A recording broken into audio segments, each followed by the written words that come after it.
며칠 전에 제가 방에 있는데 저희 큰 녀석이 갑자기 소리를 지르면서 뛰어서 들어왔습니다. 아빠! 아빠! 그러면서. 그러더니 아빠!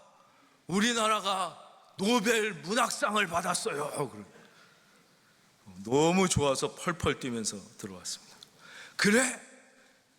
누구냐? 그랬더니 한강이 받았어요. 너무 기쁜 일이었습니다. 너무 요즘에 우리나라 국민들에게 기쁜 일이 없으니까 하나님께서 특별히 우리나라 국민을 위로해 주시려고 정말 벼락 같은 축복을 주셨다, 이런 생각이 들었습니다. 이것은 그냥 단순히 한국 문학계의 축복이 아니라 이것은 민족의 축복이고 한글이라는 언어의 자긍심이 높아진 사건이며 한국의 사상과 문화, 그러니까 미안한 얘기지만 어떤 월드컵에서 우승을 한다든가 올림픽에서 금메달 따는 것과는 차원이 다른 한국의 사상, 문학, 정신세계의 수준, 그리고 한국어라는 그 언어, 이 노벨 문학상이 가장 많이 수상된 언어는 당연히 영어고, 그 다음에는 불어고, 그 다음엔 독어고, 이렇게 되어 있습니다. 그러니까 한국어로 쓰여진 작품이 노벨 문학상을 받았다는 것은 민족사적으로도 엄청난 일인 것이죠. 얼마나 기쁜지 몰랐습니다. 이 한강이라는 분은 아주 젊은 분입니다. 상대적으로 1970년생이니까 역대 노벨 문학상 수상자, 현재 생존하고 있는 분 중에는 가장 젊은 사람 중에 한 분입니다. 대표작으로 우리가 잘 알고 있는 채식주의자가 있고, 소녀는 오지 않는다, 이런 작품이 있습니다. 그러니까 주로 인간의 내면 세계에 대한 깊은 성찰을, 그러니까 역사 소설조차도 어떤 사건 중심으로 스토리를 쓰기보다는 인간의 내면을 깊이 들여다보며 그 아픔을 함께 공감하고 위로하는 그런 작품을 쓰는 분입니다. 솔직히 얘기해서 제 스타일은 아닙니다. 저는 주로 이런 김훈의 칼의 노래라든가 아니면 박경리의 토지 같은 어떤 이 사건을 중심으로 이렇게 쭉 하는 걸 좋아했는데, 물론 이분 소설을 읽기는 했지만 그렇게 제가 좋아하는 스타일은 아니었지만, 너무 특별히 이제 우리가 얼마나 기쁜 일이에요. 이 분의, 즉 노벨 문학상을 수상, 이 노벨 문학상이라는 건 사람한테 주는 거예요. 어떤 작품에 주는 게 아니라 그 작품을 우리가 번역을 통하지 않고 그 원어를 직접 읽을 수 있는 이제 축복을 우리 대한민국 사람도 이제 누리게 된 것이죠. 또 하나 더 마음에 감동을 줬던 것은 이분의 아버지가 인터뷰를 하시는데, 이분의 아버지가 한승원이라고, 이분의 아버님도 한국을 대표하는 문학가 중에 한 분이신데, 이 따님이 원래는 기자회견을 하시려고 했다가, 파티를 하시려고 했다가 취소하셨다는 거죠. 그 이유가 무엇이냐면, 지금 저 우크라이나의 전쟁이 일어나서 저렇게 많은 사람들이 비극 가운데 죽어가고 있고, 저 중동, 이스라엘과 팔레스타인 전쟁으로 저런 비극이 일어나고 있는데 내가 상 탔다고 이렇게 잔치를 한다는 것이 내가 마음이 용납하지 않는다. 그래서 내가 이런 기자회견과 축제를 하기가 어렵다, 이렇게 해서 사양했다는 얘기를 듣고 또 마음에 깊은 감동을 느끼게 되었습니다. 이분과 함께 이런 인간의 내면적 성장, 성찰을 주제로 소설을 썼던 또 한 명의 노벨 문학상 작가가 있다면 독일의 헤르만 헤세라는 분이 있습니다. 이분은 1946년에 노벨 문학상을 받은 분입니다. 제가 청소년 시절에 이분의 작품을 읽고 너무 감명을 받아서 이분의 작품을 원어로 읽고 싶어서 제가 독어 공부를 시작했습니다. 그래서 이분의 작품을 독어로 읽었을 때의 그 기쁨을 지금도 잊지를 못합니다. 마지막에 유리알 유희를 읽다가 너무 어려워가지고 그거는 제가 완독을 못하고 포기했던 기억이 있는데요. 이분의 작품 중에 별로 유명하지 않은 작품 중에 동방순례라는 작품이 있습니다. 이 작품의 주인공의 이름은 H라는 약자입니다. 이것은 자기 스스로 헤르만 헤세의 첫자를 그냥 딴 거예요. 그러니까 자기의 이야기를 한 것입니다. 이 H라는 주인공은 삶의 의미와 목적 그리고 행복을 찾으려고 어떤 순례단에 들어가서 여정을 시작합니다.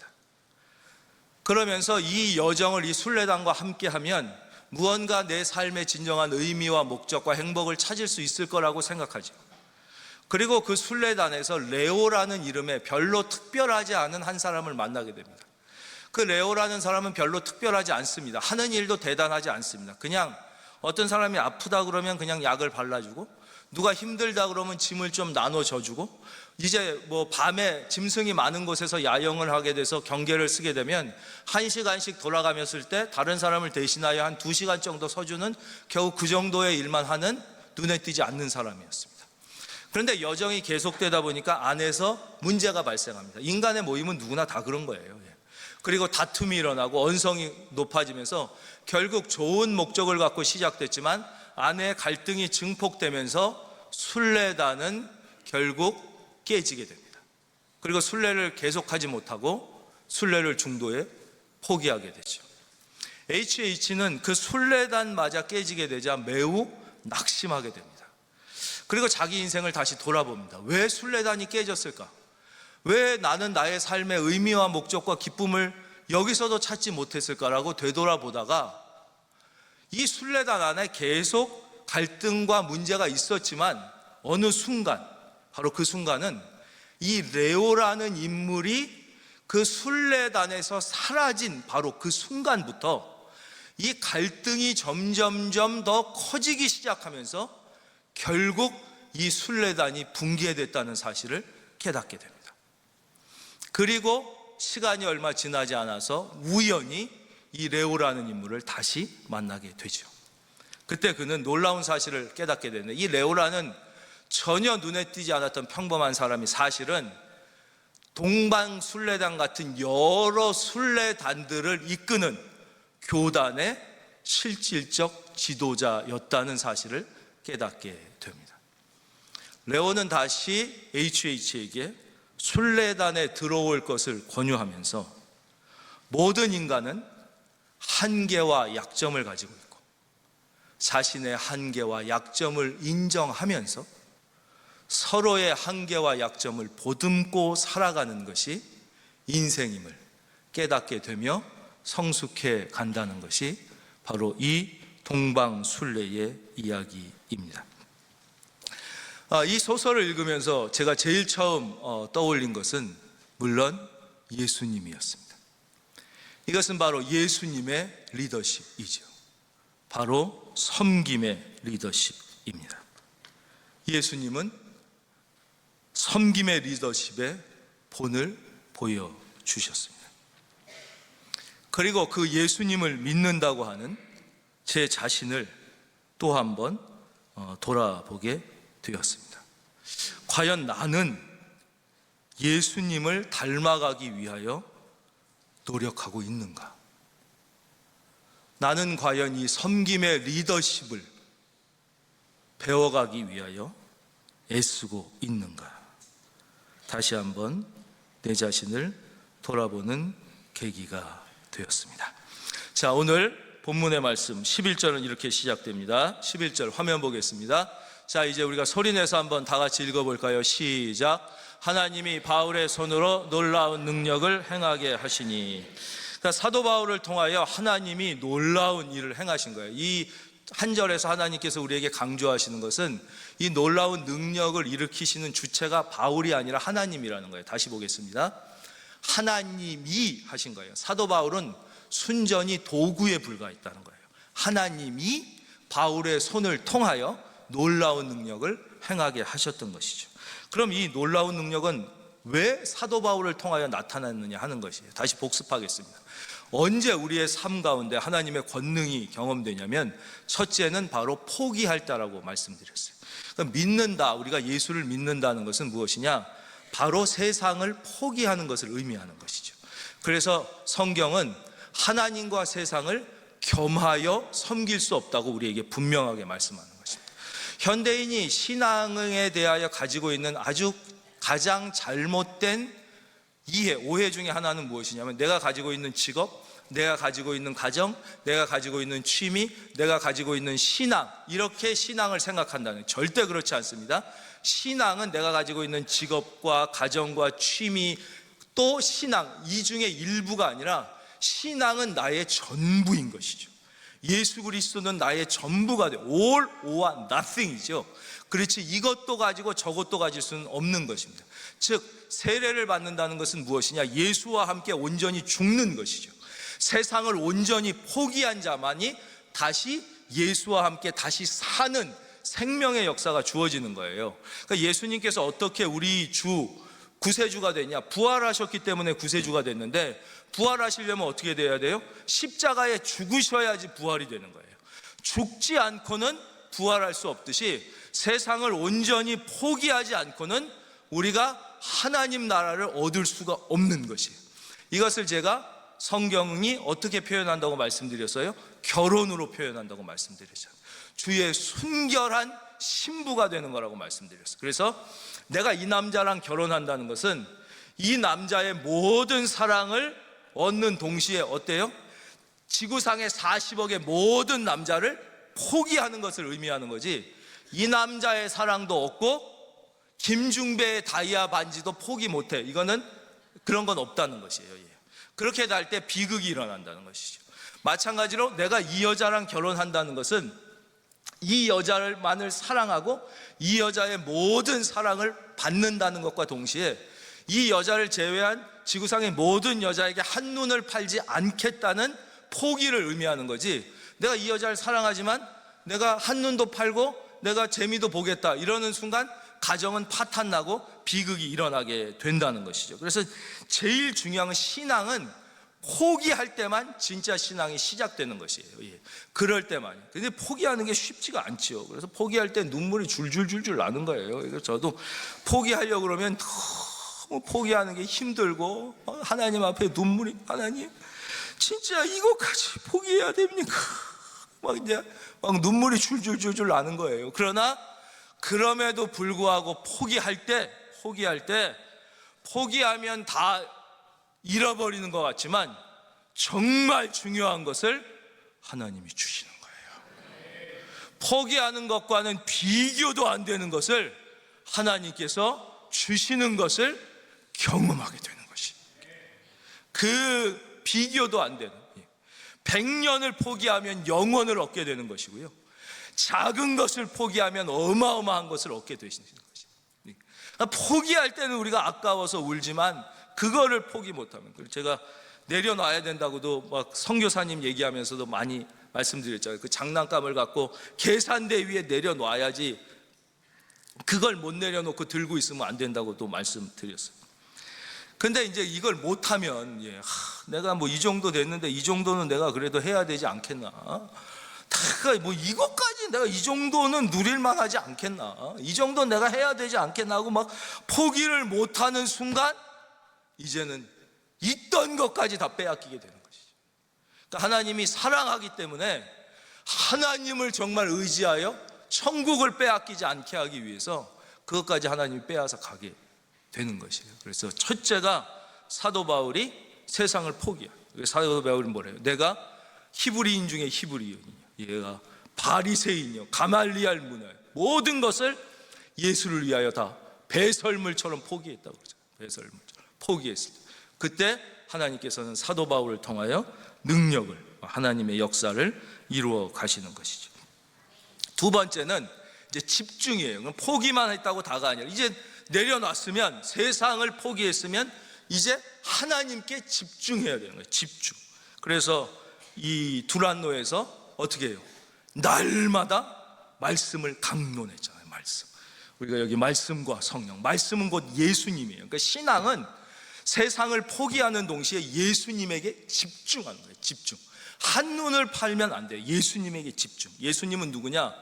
말씀이 육신이 되어 우리 가운데 거하신 분이 예수님이라고 그랬어요. 그러니까 말씀에 집중하는 것은 곧 예수님께 집중하는 것이에요. 예수님께 집중할 때 어떻게 돼요? 나도 모르는 사이에 하나님의 놀라운 능력이 나타나기 시작하는 거예요. 성경에 보면 사도 바울이 나에게 병 고치는 능력을 달라고 기도한 적이 한 번도 없어요. 나에게 무슨 귀신을 쫓아내는 능력을 주십시오, 무슨 축복을 주십시오, 기적을 주십시오, 이런 걸 구하지 않습니다.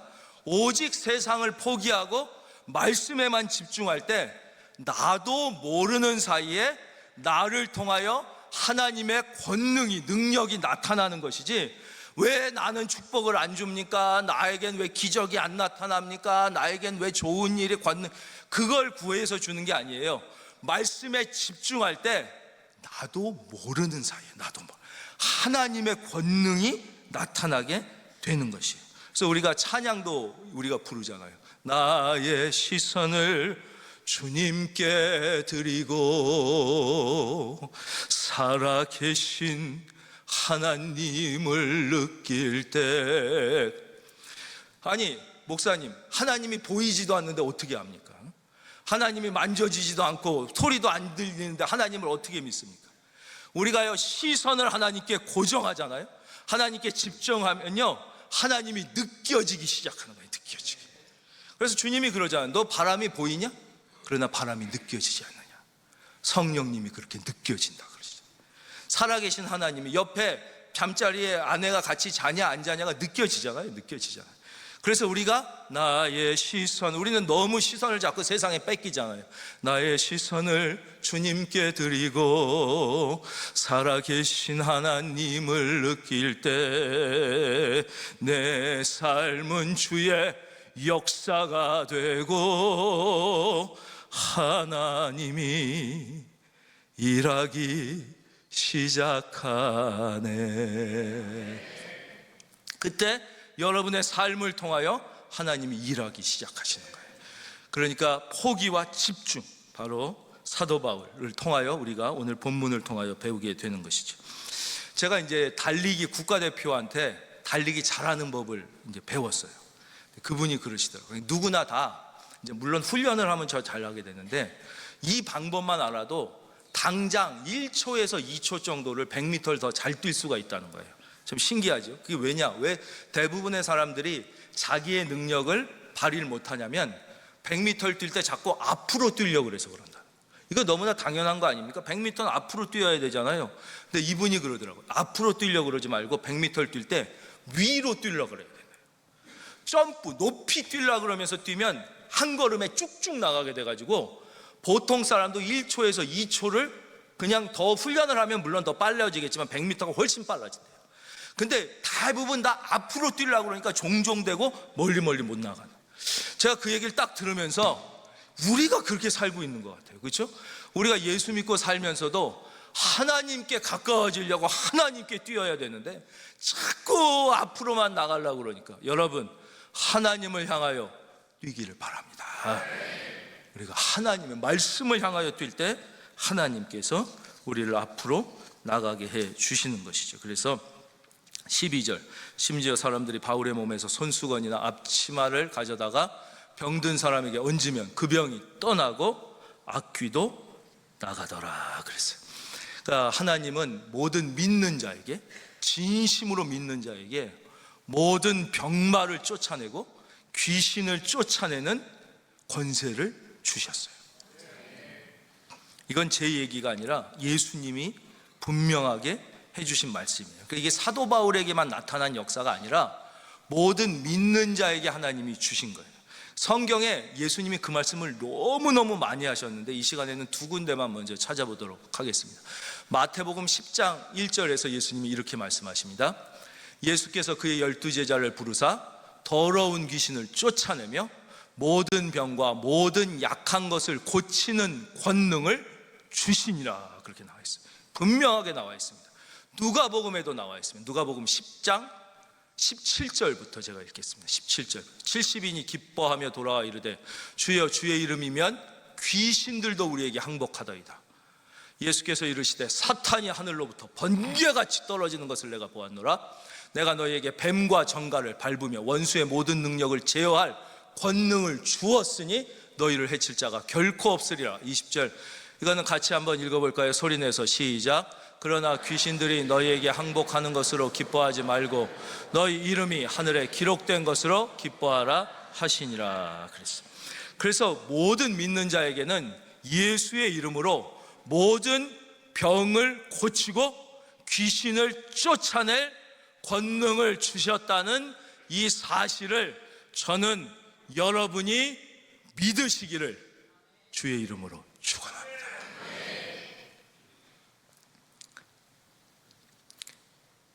성경에서 권능이라고 표현된 단어는 그러니까 번역된 단어는 실제 성경에는 주로 두 단어가 있습니다. 하나는 듀나미스라는 단어를 권능으로 번역해. 이게 한 80% 정도 됩니다.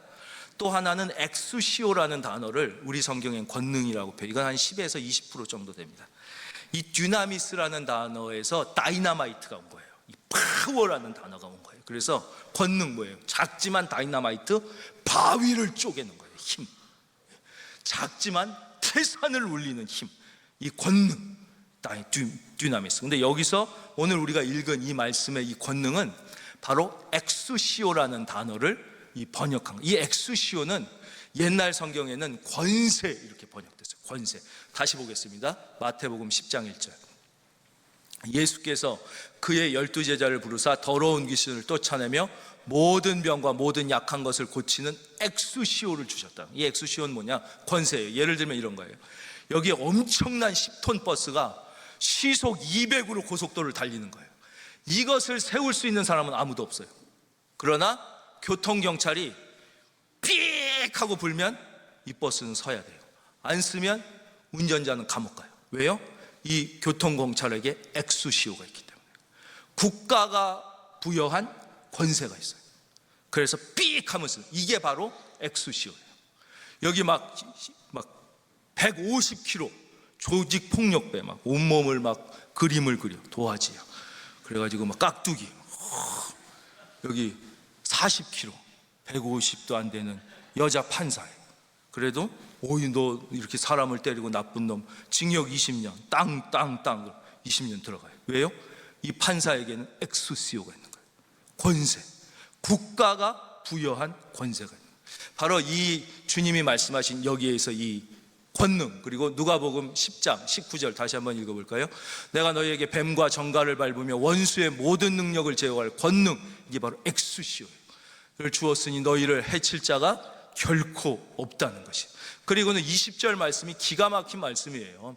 그러나 귀신들이 너희에게 항복하는 것으로 기뻐하지 말고 너희 이름이 하늘에 기록된 것으로. 여러분 죄송하지만 제가 질문할 때 그렇다고 확신하는 분들은 아멘으로 답해 주시면 감사하겠습니다. 내가 구원받아서 나의 이름이 하늘나라의 천국책에 기록되었음을 믿으시는 분은 아멘. 그게 우리가 예수의 이름으로 귀신을 쫓아내고 병 고치는 것보다 더 엄청난 거라는 거예요. 근데 우리는 그건 믿으면서 이거를 못 믿을 때가 많다는 것이죠. 그래서 이 오늘 성경에 이 사도 바울을 통하여 하나님이 하셨다는 게 중요한 거예요. 사도 바울이 위대해서가, 물론 사도 바울은 우리랑 비교할 수 없이 훌륭한 사람이지만 사도 바울이 위대해서가 아니라 사도 바울은 하나님의 손에 붙들린 도구에 불과한 것이죠. 내가 아무리 연약하고 내가 아무것도 아닐지라도 나에게 하나님의 말씀을 믿고 의심치 않는 믿음만 있다면 하나님은 연약한 어린아이를 통해서도 위대한 일을 행하시는 거예요. 그래서 우리가 잘 아는 리빙스턴 같은 분 아시잖아요. 그 부흥회를 막 했는데 마지막 날 막 하나님 앞에 막 은혜가 막 폭발하고 막 그래서 마지막 날 헌금을 드렸다는 거예요. 막 헌금이 쏟아지는데 헌금 바구니를 막 들고 나왔는데 그 애가 한 10살인가 됐는데 자기가 헌금 바구니에 쏙 들어가서 나왔다는 거 아니에요. 너 뭐 하는 거냐 그랬더니 저는 하나님 앞에 드릴 게 없어서 제 인생을 드리겠습니다. 그 애가 나중에 하나님 앞에 그 리빙스턴이 돼가지고 그 위대한 선교사요, 인류학자요, 탐험가가 됐다는 것이에요. 그러니까 이 하나님께서 사용하시면 여러분들에게 그런 믿음이 있기를 바랍니다. 그 다음 아주 재미있는 에피소드, 그러나 아주 영적으로 의미심장한 에피소드가 13절 이하에 나옵니다. 이에 돌아다니며 마술하는 어떤 유대인들이 시험 삼아, 여기서 마술한다는 것은 그냥 요즘 마술사처럼 눈속임만 하는 게 아니라 그런 것도 하지만 굿도 하고 점도 치고 어떤 악한 영의 힘을 빌어서 어떤 능력도 행하는 그런 사람을 말하는 거예요. 그게 궁금하신 분들은 예전에 김혜경이라는 분이 쓰신 주여 사탄의 왕관을 벗었나이다라는 책이 있어요. 이분이 단군교 교주였어요. 그러니까 우리나라에서 무당 중에 소득세 랭킹 1위였어요. 제일 돈 많이 버는 무당 랭킹 1위. 그래서 이분이 그 책에 보면 자기가 점쳐준 유명한 그 정치인 재벌들 이름이 거기 실제 다 나옵니다. 자기가 어떻게 사람을 속였는지의 방법도 거기 직접 다 썼고, 실제 어떻게 자기가 악한 영에 사로잡혀서 진짜 그 사람을 꿰뚫어 보고 맞췄는지도 다 거기에 이렇게 쭉 나와 있는데 실제 그렇다는 거예요. 근데 이런 굿하고 이 무당의 세계에서는 영이 있는 사람이라 자기보다 센 무당이 오면 바로 알아보고 꼬리를 팍팍 내린다는 거예요. 그래서 자기가 가기만 하면 무당들이 다 고개를 숙이고 꼬리를 내려서 자기가 무당 중에 넘버원이 돼가지고 단군교를 세우고 그 교주가 됐다는 거예요. 그랬는데 이분이 성령 예수의 영에 이제 고꾸라진 거예요. 자기가 지옥 가게 될 것을 이제 깨닫게 되고, 이제 이렇게 돼서 그거를 버리고 이제 회개하고 쓴 책이 주여 사탄의 왕관을 벗었나이다라는 책인데, 혹시 궁금한 분들은 그게 절판됐는지 모르겠지만 한번 그 책을 찾아 읽어보시면 되고, 그러니까 이렇게 마술하던 이런 점쟁이 술사 같은 사람들이 보니까 사도 바울을 통하여 병마가 고쳐지고 귀신이 쫓겨나가는 걸 보니까 이게 최고 세거든요. 야, 나도 한번. 그래가지고 어떻게 했어요? 여기에 키워드는 시험 삼아요. 시험 삼아, 시험 삼아 악귀 들린 자들에게 주 예수의 이름을 불러 말하되 내가 바울이 전파하는 예수를 의지하여 너희에게 명하노라. 여러분, 예수는요 시험 삼아 믿는 게 아니에요. 신앙생활은 시험 삼아 해보는 게 아니에요. 여러분, 전심으로 예수 믿고 전심으로 기도하고 전심으로 하나님 앞에 매달려야 되는 거예요. 그럴 때 하나님께서 도와주시는 거예요. 하나님의 역사가 나타나요. 근데 이들은 시험 삼아 했어요. 그랬더니 여기에 이 귀신이, 제가 볼 때 이 귀신은 직업이 개그맨이었던 것 같아요. 상당히 유머러스예요. 14절 유대의 한 제사장 스게와의 7 아들도 이 일을 행하더니 15절 악귀가 대답하여 이르되 내가 예수도 알고 바울도 알거냐 너희는 누구냐 하며 16절 악귀 들린 사람이 그들에게 뛰어올라 눌러 이기니 그들이 상하여 벗은 몸으로 그 집에서 도망하는지라. 웬만한 귀신 같으면 그냥 뛰어올라서 누를 텐데 이 귀신은 상당히 유머 감각이 있어요. 그래서 내가 예수도 알고 바울도 아는데 넌 뭐냐? 그리고 뛰어올라서 확 누르고 이제 조롱했다는 것입니다. 그렇습니다, 여러분. 신앙생활을 시험 삼아 하거나 대충 세상에 바라다 놓고 예수에 바라다 놓으면 악한 영과 악한 세력의 조롱거리가 되는 거예요. 저는 여러분의 자녀가 악한 영의 조롱거리가 아니라 악한 영이 두려워 떠는 믿음의 장부들이 되기를 주의 이름으로 축원합니다. 악한 영이 여러분이 예수의 이름으로 명령할 때 두려워 떨며 쫓겨가는 은혜가 있어야 되는 것이죠.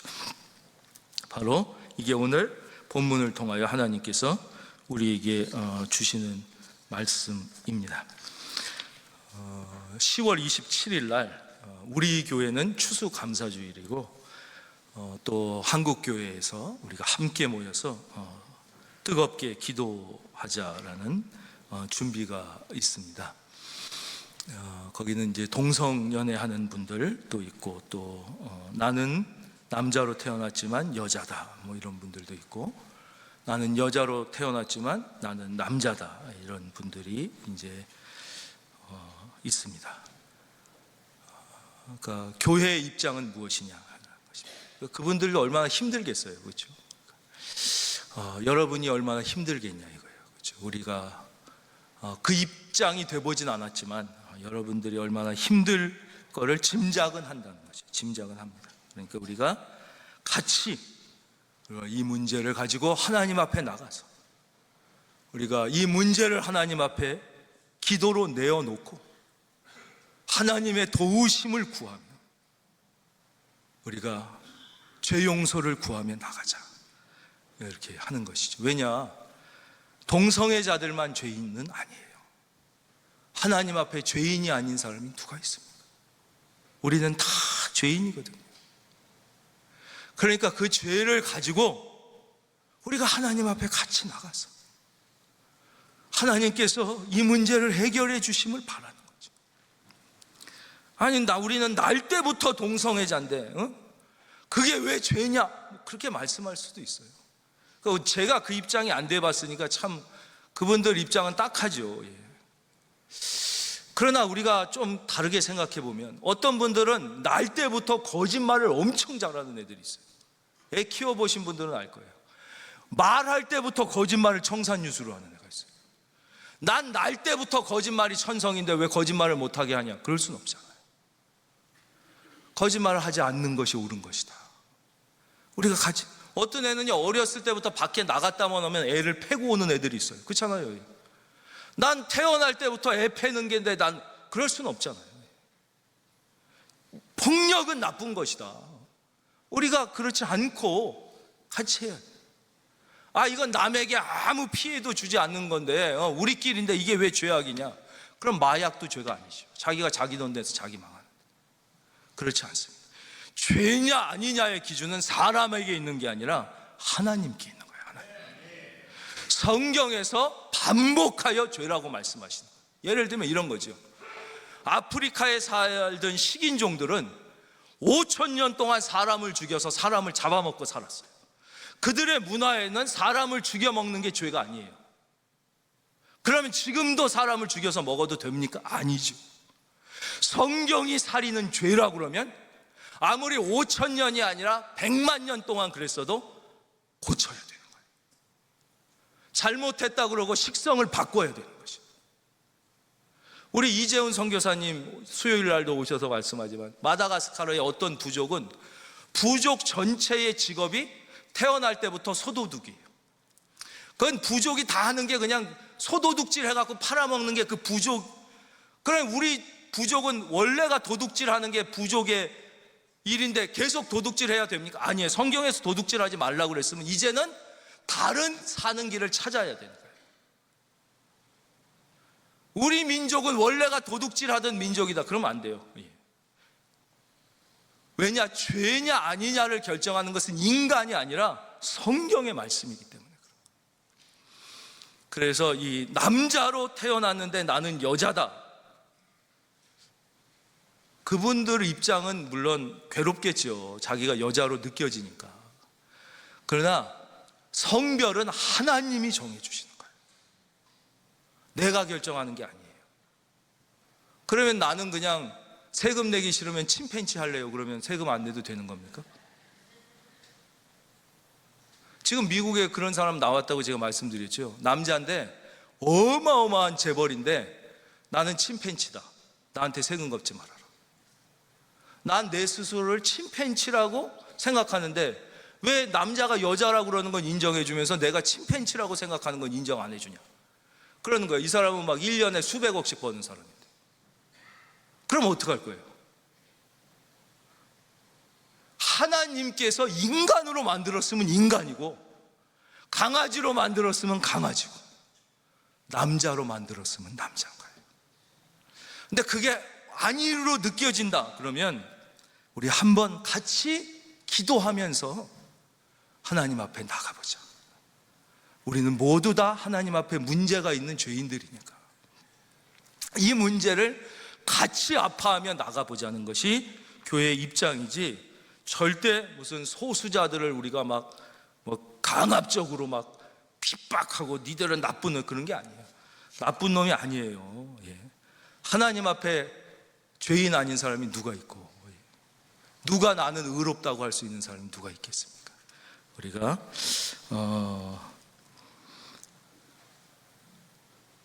10월 27일 날 있는 거예요. 그래서 여러분들이 우리가 크리스찬이니까 그 문제에 대해서 여러분, 성경은 우리에게 분명히 말씀해 주십니다. 가장 타락한 시대의 특징이 뭐냐? 사람이 각각 자기 소견에 옳은 대로 행하였더라. 자기가 판단의 기준이 되는 것을 성경 하나님은 가장 악한 시대라고 해요. 내가 옳고 그름의 기준이 되는 거예요.